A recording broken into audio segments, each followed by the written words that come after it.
Hello everyone, this is Ian. In this video, we're going to create a simple asset that you can use to append to another scene that you're making, or use the asset browser to populate or duplicate the design all over the scene.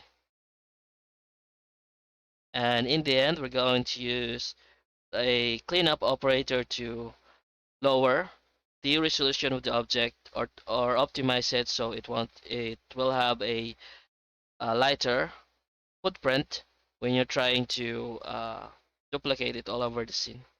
So we're just going to design a simple crate model.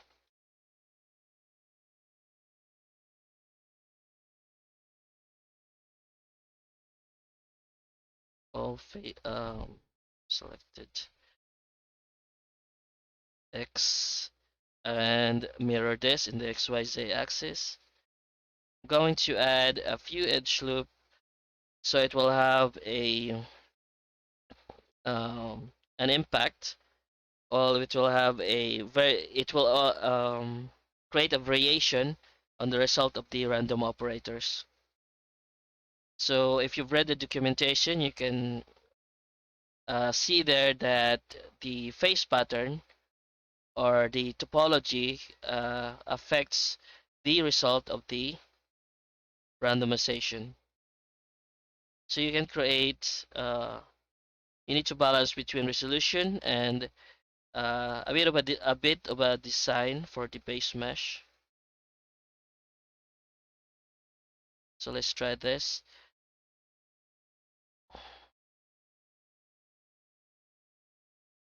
Again, this is 1.4 and it will be uploaded to the store soon. So even though I'm updating the properties or the operators, I'm not changing in anything. I am actually making them better. Okay, so what you have now is 1.3.0 sorry, point 2, and anything I'm doing in this video you can do with the older versions.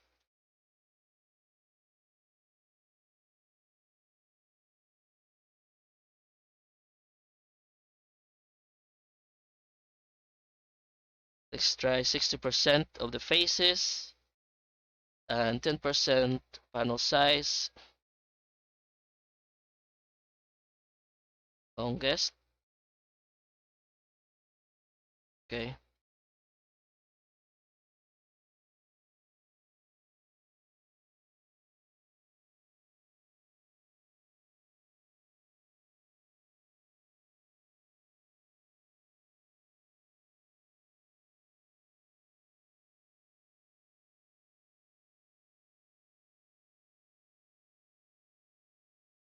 I'm just looking for a suitable random seed design. Let's try and get this back to 5% to make the island smaller. So making smaller islands doesn't mean that it will generally give you bigger islands. It just means that it will have a chance to give you bigger islands using a bigger panel size. This is actually quite sensitive, so I'm usually working at 5 to 15% only, or 20% at most.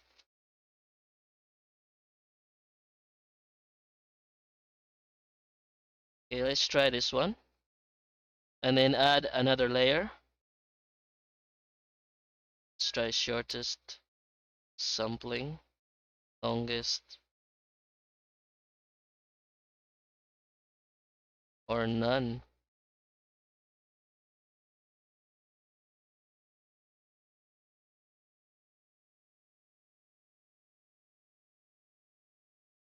Okay, let's try this one. You can see there's an overlap, so we'll have to change the inset depth of the loop one object to make it rise from the first layer.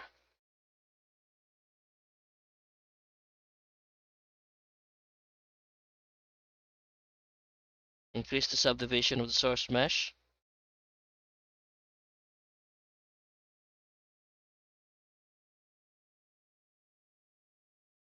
Okay.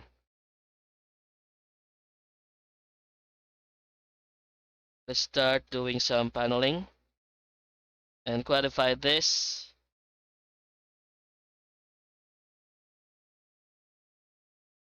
in order for the subdivision in the random operators to work.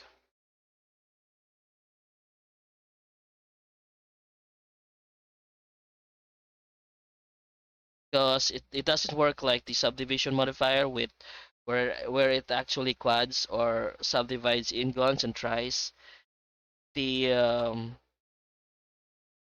Python version or the code version will only subdivide quads and triangles, and it will not subdivide ingons. It will subdivide the edges, but it will not subdivide the faces of the ingons or the ingon faces.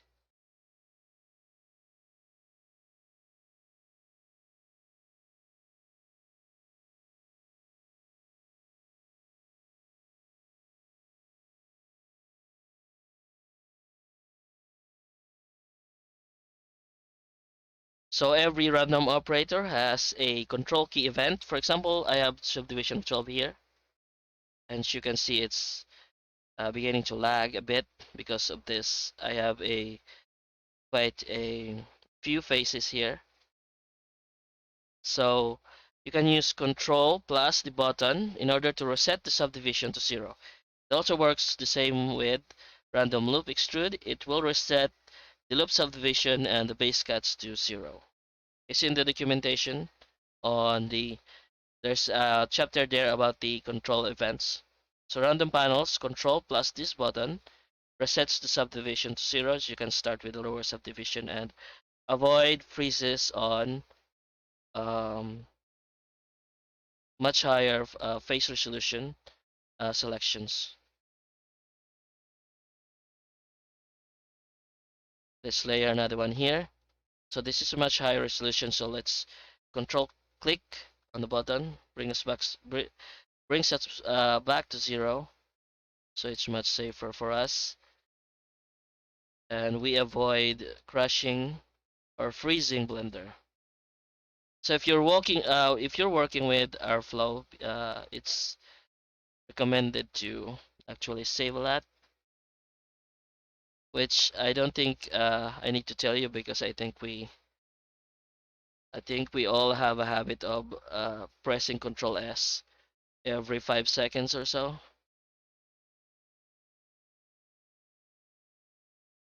Okay, let's go with this. I think there's a bit of a tight area there, so let's avoid that. Let's try shortest. So recursive, this is for 1.4. This will have a better reaction on tight areas than the old solver, and also uh, get rid of the bunching in those tight areas and also in triangle faces.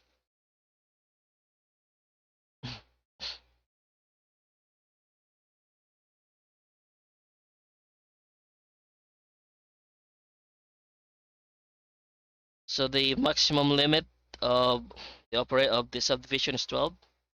You can go past this by manually entering a value. And this is also stated in the documentation.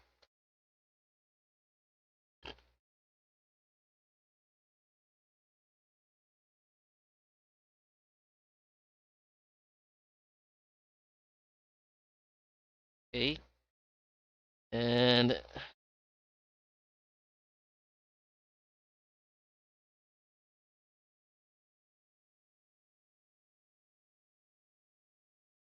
control, click event,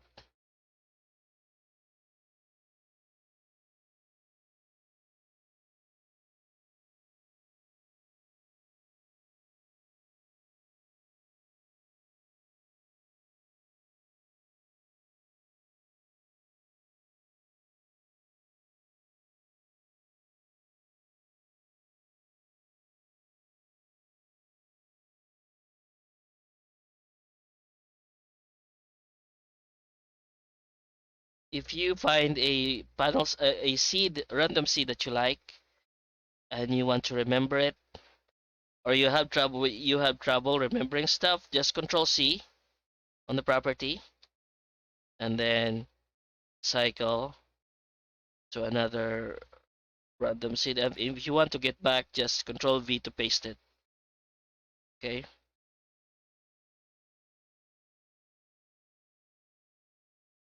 Let's go with that. I'm actually trying to hire this up because my headset is having trouble charging, and it's ready to wrap out during this tutorial. So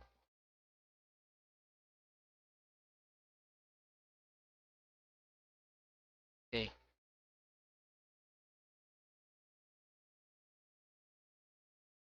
let's qualify this as well. I will do a separate tutorial on the quad slice and grid project in the future as well.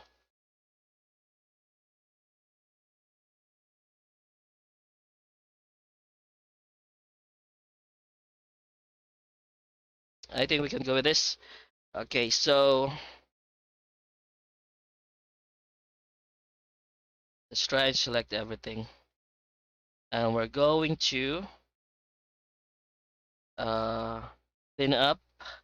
So remove doubles. Uh, we're going to use this after we've set the color using the vertex color, because this will get rid of the separation line in the uh, islands. So essentially these edges here will get merged and they will become whole object, and this will no longer be islands. So first we're going to just use the other cleanup toggles. Limited dissolve will get rid of edges based on the angle of the faces. So essentially you'd have ingons all over, but this will make the design much lighter. So we have, right now we have 121k tries for the design, which is pure geometry. And to generate dissolve, we'll get rid of zero area faces and zero length edges. Clip center, since we've already used clipping on the random extrude and random panel, we don't need to use it here. So remove two AVs or two edge verts is essentially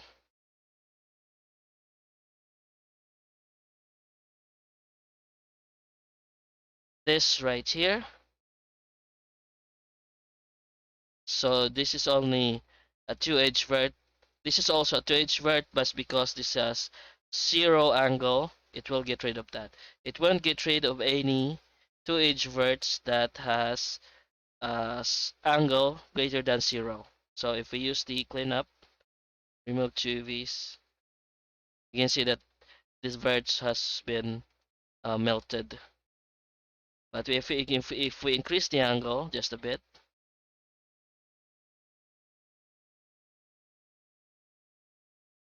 you can see that it is preserved. So let's use limited dissolve to generate dissolve and remove two EVs. And we brought it down from 120k tries to 26k try. So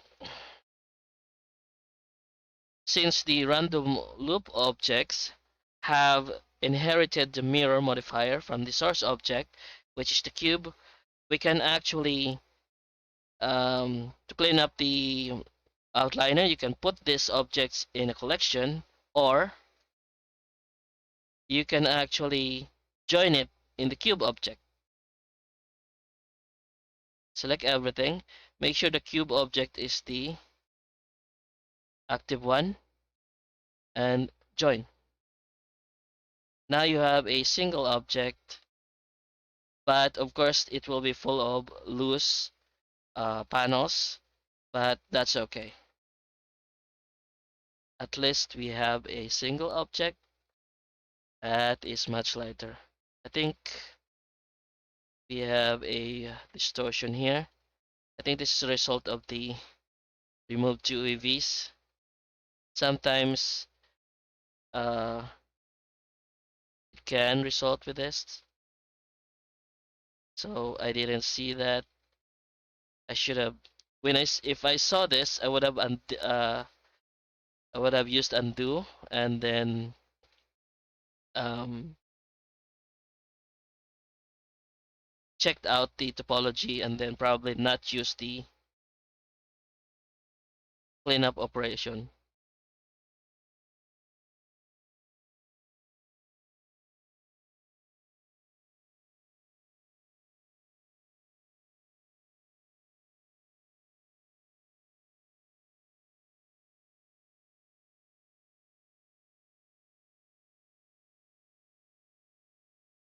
So watch out for the distortions when you're using the cleanup operator. Make sure that if after the using this, check the mesh, and then if you see any distortion, be sure to just toggle undo, and then just uh, you can debug or something like that by toggling off, starting from remove to AVs, toggling off each of the toggles, then pressing OK. So just to find out which of the toggle are causing the distortion. Okay, so now we have a simple design here. That's a single object, and it's also mirrored. Now we can actually apply the mirror, Control A, but going to use random color first and use island. So because object, it means per object, and this is already a single object.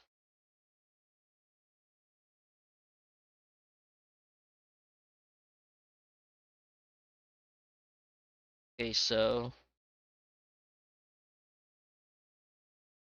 let's just retain the mirror for now. So you can mark it as an asset, and let's go to asset browser, and then you have this thing here.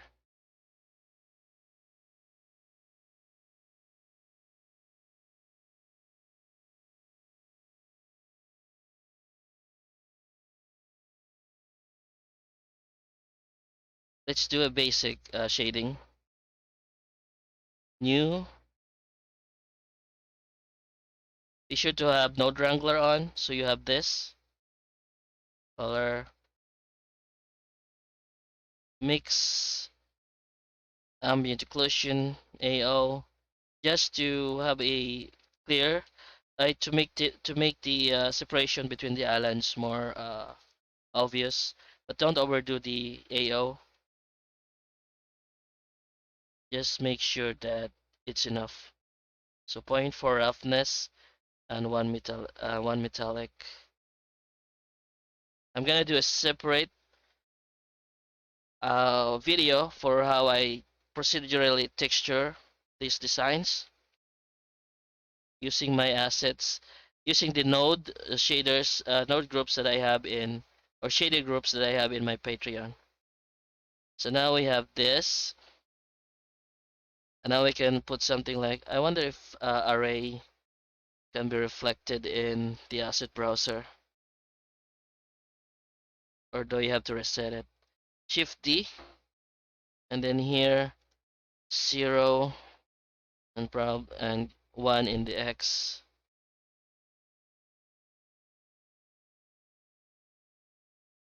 Increase the count. Or let's see if this, oh, it works.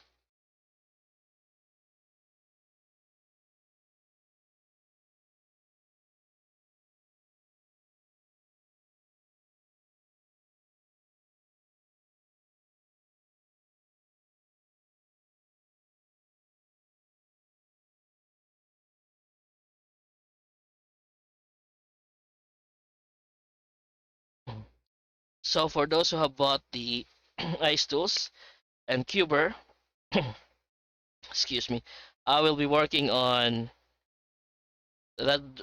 The reason why you haven't seen any updates is because I will be unifying them into a single tool called Creative Flow with new functionalities and get rid of the maintain the useful ones and get rid of the older functions which have become of course old or useless. So Cuber and Ice tools will become Creative Flow along with Random Flow, and I will be working on that in a few weeks. Okay, so let's try this.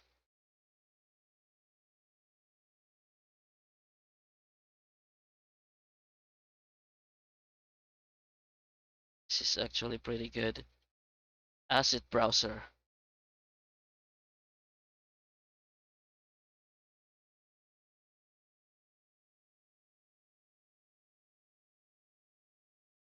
Cool. Maybe good thing about Vertex Color is that let me see if we let me see if it will also change the duplicates. I know it doesn't. So the good thing about Vertex Color is that actually we can modify this. I'm using mostly color values and not saturated colors because I can put color ramps here. Set it to something like constant. And depending on the variation of color values here, you can capture each of those with the color steps.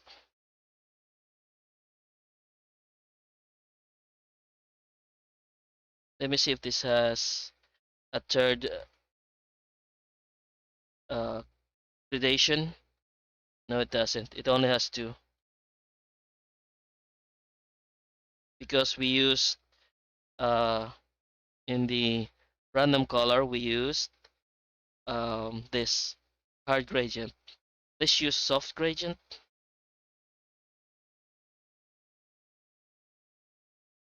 and I think we have more than two gradients now. We can add another color step here and capture it. There we go. Capture it using the color step.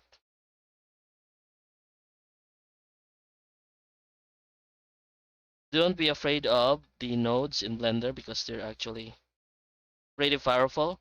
The advantage of procedural texturing is that it can work on any resolution and it doesn't pixelize. Main disadvantage that is that it can get really heavy on the scene depending on the complexity of your node setup. So remember that. Whereas using images is much lighter.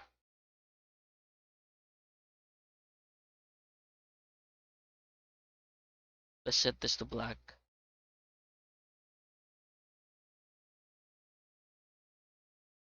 Cool. So we can populate the area with crates. How much resolution can Blender handle? It depends. In the level of complexity, even though this here is something like 21 in its original form, this is 26K try. This is actually somewhere like a 1 on a level of footprint that it has on Blender, so you can actually get away with something like 50 stacks, 2 million tries. Can we do 50 stacks on the upper array? It will crash Blender. Okay, but at least I'm using a laptop and you can see that no lag at all. So so for something like a high risk scope, that's on a level of 10. If you array that, it will be much it will have a much heavier footprint than this one here. Okay,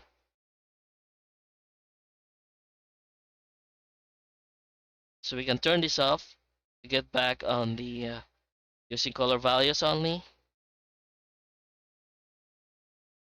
and let's use SDRI.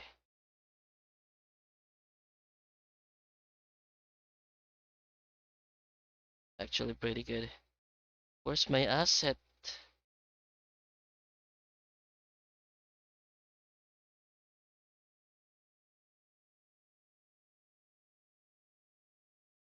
Unmarked it.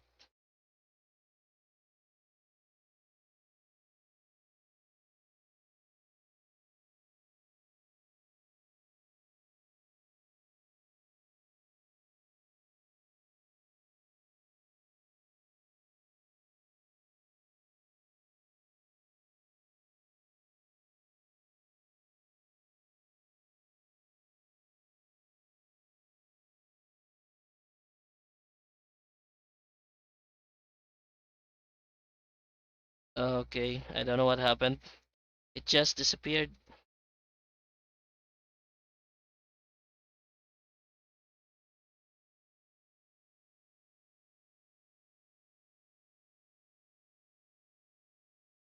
Mark as asset and refresh scene.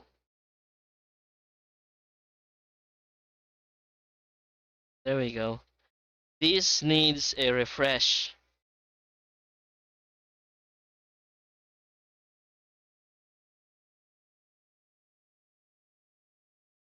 No refresh.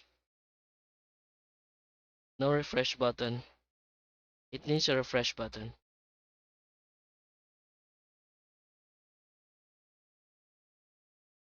Whoa.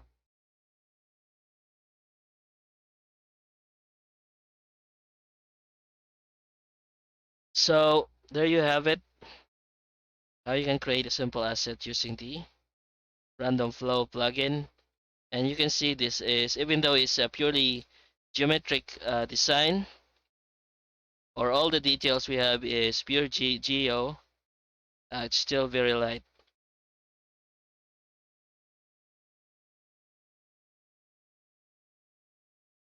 Okay, so that is it for this video, and I hope you learned something from this. Thank you for watching. If you have any question, use the comment section and the links in the description, and you have a nice day.